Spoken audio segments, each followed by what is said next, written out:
Views welcome to TJMS Tamil channel. ரொம்பவே பரபரப்பாக போயிட்டுருக்க மகாநதி சீரியலோட அப்கமிங் எபிசோடில் என்னதான் இருந்தாலும் கங்கா ரொம்ப பாவங்க. ஏன்னா கங்காவோட நிலைமையை ரொம்பவே பரிதாபமான நிலைமையில கொண்டு போயிட்டு இருக்காங்க. எனவே மனதளவில் ரொம்பவே பாதிக்கப்பட்டிருக்காங்க. கங்கா குமரன் இல்லாததுனால இந்த தருணத்தில் ஹாஸ்பிட்டலுக்கு போயிருக்காங்க. கங்கா அங்கே செக்கப்பும் பண்ணுறாங்க. கங்காவோட மனசுக்குள்ளரையும் பார்த்தீங்கன்னா நிறைய குழப்பங்கள் இருந்திருக்கு. ஏற்கனவே இதை பற்றி குடும்பத்தில் உள்ளவங்க கிட்டேயும் ஷேர் பண்ணியிருக்காங்க. மாமாவை சொந்தத்தில் தான் திருமணம் பண்ணிக்கிட்டேன், இதனால் எங்களுக்கும் அவருக்கும் பிறக்க போகிற குழந்தைக்கு ஏதாவது பாதிப்பு ஏற்படுமா அப்படின்ற ஒரு பதட்டம் இருந்துச்சு. பற்றி ஏற்கனவே அவங்க குடும்பத்தில் உள்ளவங்க கிட்ட சொல்லும்போது பாட்டி அதுக்கப்புறம் அவங்க அம்மா ஏண்டி இப்படிலாம் பேசிகிட்டு இருக்கேன், நானும் சொந்தத்தில் தான் கல்யாணம் பண்ணிக்கிட்டேன், அதன் மூலியமா தான் நீங்கள் 4 பேரும் பிறந்தீங்க, இப்போ நீங்கள் நல்லா இல்லையாமல போயிட்டீங்க அப்படின்ற மாதிரி அவங்க ஒரு எக்ஸாம்பிள் சொன்னாலும் பாட்டியும் அதே தான் சொல்கிறாங்க. அதெல்லாம் ஒன்றும் இருக்காதடி, வருத்தப்படாத அப்படின்னு சொல்லிட்டு என்னதான் யார் ஆறுதல் சொன்னாலும் கண்டிப்பாக கங்காவோட மனசுக்குள்ளே ஒரு ஓரமாக அந்த ஒரு கவலை இருந்துக்கிட்டே இருந்துச்சு. அதுக்கப்புறமா ஸ்கேன் பண்ணதுக்கப்புறமா பார்த்துட்டு டாக்டர் பார்க்குறாங்க. இந்த மாதிரி எந்த ஒரு பிரச்சனையும் இல்லை, உங்கள் குழந்தை ஆரோக்கியமாக நல்லபடியாக இருக்கா அப்படின்னு சொல்கிறாங்க. இதை கேட்டு ரொம்பவே சந்தோஷப்படுறாங்க கங்காவும். ஒரு பக்கம் விஜய் சாரதா இவங்க 2 பேரோட மனசுக்குள்ளேயும் ரொம்ப நாளாக குழம்பி போயிருந்த விஷயத்தை பற்றி கேட்கணும் அப்படின்றதுக்காக டாக்டரை பார்க்குறாங்க. டாக்டரை பார்த்ததுக்கு அப்புறமா சொல்கிறாங்க அதெல்லாம் எந்த பிரச்சனையும் இல்லை, குழந்தை ரொம்பவே ஆரோக்கியமாக இருக்காங்க அப்படின்னு சொல்லிட்டு. இதை கேட்டதுக்கு அப்புறமா தான் பார்த்தீங்கன்னா உயிரே வந்த மாதிரி இருக்குது விஜய் சாரதா 2 பேருக்கும். இந்த சமயத்தில் இவங்க 2 பேருமே பேசிக்கிறாங்க. ஏற்கனவே சொன்ன மாதிரி எந்த பிரச்சனையும் இல்லை அப்படின்னு சொல்லிட்டு கேட்குறாங்க. டாக்டர் சொல்கிறாங்க அதெல்லாம் எந்த பிரச்சனையும் இல்லை, நல்லா ஆரோக்கியமாக இருக்காங்க பாப்பா அப்படின்னு சொல்லிட்டு. இவங்க 2 பேருமே பேசிக்கிறது நம்ம காவேரிக்கு ஒன்றுமே புரியாது இல்லையா. ஏன்னா ஏற்கனவே அவங்களுக்கு தெரியாது, இதை பற்றி அவங்க எதுவும் சொல்லிக்கவும் இல்லை. அதனால் நம்ம காவேரியும் என்ன பண்ணுறாங்க, என்ன பேசிக்கிறீங்க, என்ன டாக்டர்கிட்ட கேட்டீங்க, எனக்கு ஒன்றுமே புரியலையே அப்படின்னு சொல்லிட்டு அவங்களோட தரப்புலேருந்து கேட்க ஆரம்பிக்கிறாங்க. அப்போ தான் இந்த விஷயத்தை பற்றி சொல்கிறாங்க. உடனே காவேரிக்கு சின்னதாக கோவம் வருது. என்னம்மா இவ்வளோ பெரிய விஷயத்த என்கிட்ட இருந்து மறைச்சிருக்கீங்க, என்கிட்ட ஒரு வார்த்தையாவது சொல்லியிருந்துருக்கலாம்ல அப்படின்னு சொல்லிட்டு காவேரி கேட்கும்போது நம்ம விஜய் சொல்கிறாங்க, சொல்லியிருந்தா மட்டும் நீ என்ன பண்ணியிருப்ப, நீயும் கஷ்டப்பட்டு தானே இருந்திருப்ப அப்படின்னு சொல்லிட்டு விஜய் சொல்கிறாரு.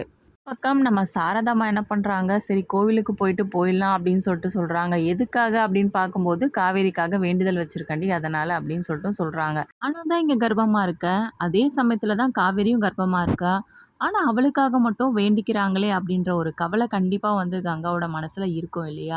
ஏன்னா இந்த சமயத்தில் யார் அந்த இடத்துல இருந்தாலும் கண்டிப்பாக இப்படி தான் நினைக்க தோணும். ஆனால் என்ன ஒரு விஷயம்னா கங்காவுக்கு இந்த விஷயத்தை பற்றி தெரிய வரலை. காவேரிக்கு ஏற்கனவே உடம்பு சரியில்லாமல் போனது, இதனால தான் விஜய் ரொம்பவே பயந்து போயிருந்தார். இதை பற்றி சாரதாம்மா கிட்ட சொன்னதுனால தான் இப்படி ஒரு வேண்டுதலை வச்சுருக்காங்க அப்படின்றது எதுவுமே நம்ம கங்காவுக்கு தெரியாது. கண்டிப்பாக கங்காவுக்கு இந்த விஷயத்தை பற்றி தெரிஞ்சிருந்தா ஓகே அப்படின்னு சொல்லிட்டு எடுத்துகிட்டு போயிருந்திருப்பாங்க. இந்த விஷயத்தை பற்றி தெரியாதனால தான் அவங்க மனசுக்குள்ளே ஒரே குழப்பமாக இருக்குது. கோவிலுக்கு போனதுக்கு அப்புறமா எந்த மாதிரியான வேண்டுதல் பண்ண போகிறாங்க அப்படின்னு சொல்லிட்டு தெரியல அப்படின்ற குழப்பத்தோடு இருக்காங்க. கடைசியாக என்ன பண்ணுறாங்க, குடத்து தண்ணி வச்சுருக்காங்க.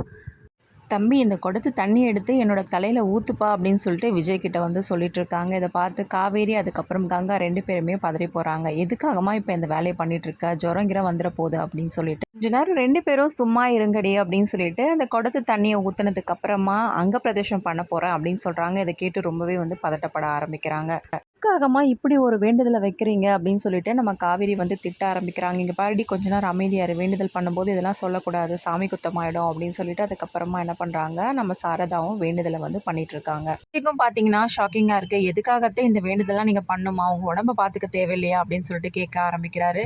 இல்லை தம்பி, நான் உங்ககிட்ட அன்றைக்கி பேசினேன்ல, அதிலிருந்து நானும் பயத்தில் தான்ப்பா இருந்தேன்.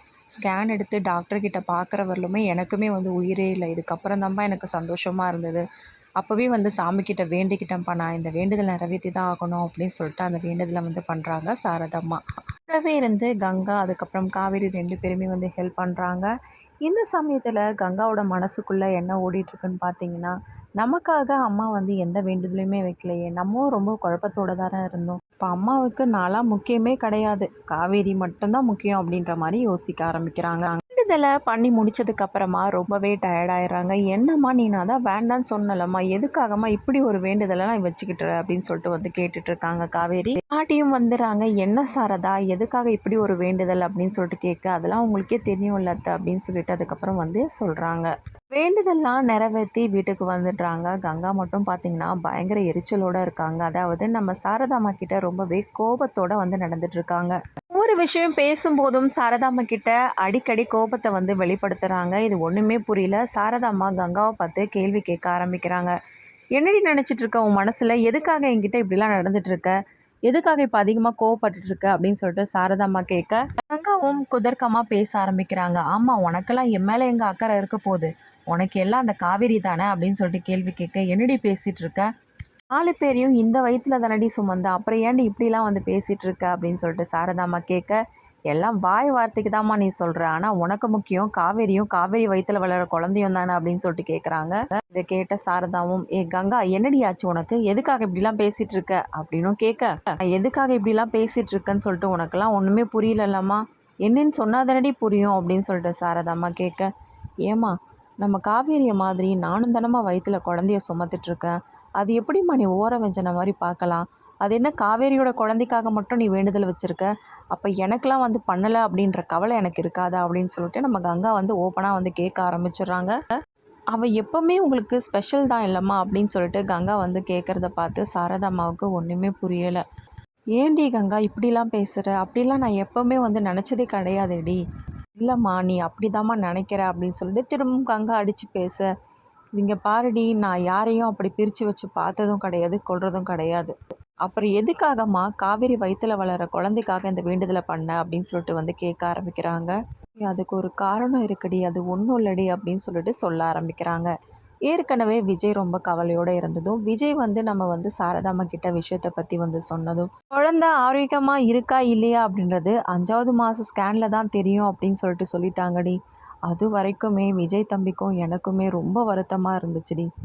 அதனால தாண்டி நான் வேண்டிட்டு இருந்தேன், குழந்தைக்கு எந்த ஒரு பிரச்சனையும் இருக்கக்கூடாது அப்படின்னு சொல்லிட்டு. நான் நினச்ச மாதிரியே அந்த மாரியத்தை எல்லாத்தையும் வந்து நிறைவேற்றிட்டா. இப்போ புரியுதாடி எதுக்காக நான் இந்த வேண்டுதலை பண்ணேன் அப்படின்னு சொல்லிட்டு என்ன பண்ணுறாங்க நம்ம சாரதாம்மா ரொம்பவே அழுத்தமாக சொல்ல ஆரம்பிக்க, சாரிம்மா இவ்வளோ விஷயம் நடந்தது எனக்கு தெரியாது இல்லையா, அதனால தான் வந்து நான் இந்த மாதிரிலாம் கேட்டுட்டேன், என்னை மன்னிச்சிடுங்கம்மா அப்படின்னு சொல்லிட்டு கங்காவும் வந்து வருத்தப்படுறாங்க. விஜய் ஒரு பக்கம் ரொம்பவே குழப்பத்தோடு இருந்தது. நம்ம காவேரி வயிற்றுல வளர குழந்தைய நினச்சி தான். இப்போ டாக்டர்ஸ் பார்த்ததுக்கு அப்புறமா ரொம்பவே தெளிவாயிட்டாரு. இதுக்கப்புறமா விஜய் யோசிக்கிற ஒரே விஷயம் என்னன்னு பார்த்தீங்கன்னா, ஏற்கனவே காவேரி நின்றுட்டுருக்கும் போது வண்டியை ஃபாஸ்ட்டாக கிட்ட கொண்டு வந்து மோதுற மாதிரி போனது தான். இந்த ஒரு விஷயந்தான் நம்ம விஜயோட மனசுக்குள்ளே வந்து உறுத்தலாயிட்டே இருக்குது. நம்ம இருந்ததுனால எப்படியும் வந்து காவேரி அன்னைக்கு காப்பாற்றிட்டோம். சப்போஸ் நம்ம இல்லாமல் இருந்திருந்தால் அதுக்கப்புறமா என்ன நடந்திருக்கோம் அப்படின்னு சொல்லிட்டு நினச்சி கவலைப்பட ஆரம்பிக்கிறாரு. ஏதாவது ஒரு முடிவு கட்டி ஆகணுமே அப்படின்னு சொல்லிட்டு விஜய் வந்து நினைக்கிறாரு. இதுக்கப்புறமா இந்த விஷயத்தை பற்றி தீர்த்து வைக்கிறதுக்காக பசுபதியை போய் பார்த்து வார்ன் பண்ணுறாரா விஜய். பதிலுக்கு பசுபதியும் நான் தான் பண்ணேன் அப்படின்றத ஒத்துக்கிறாரா? இவங்க 2 பேருக்குள்ள சண்டை வந்து அதிகமாகுதா? இது எல்லாமே தெரிஞ்சுக்கலாங்க. அதுக்கு மறக்காம நம்மளோட சேனலை வந்து சப்ஸ்கிரைப் பண்ணிக்கோங்க. கூடவே இருக்க அந்த பெல் ஐக்கானும் கிளிக் பண்ணிவிடுங்க. அப்போ தான் நான் போடுற அடுத்தடுத்த வீடியோஸ் உங்களுக்கு நோட்டிஃபிகேஷனில் வரும். ஓகே வியூஸ், தேங்க்ஸ் ஃபார் வாட்சிங் திஸ் வீடியோ.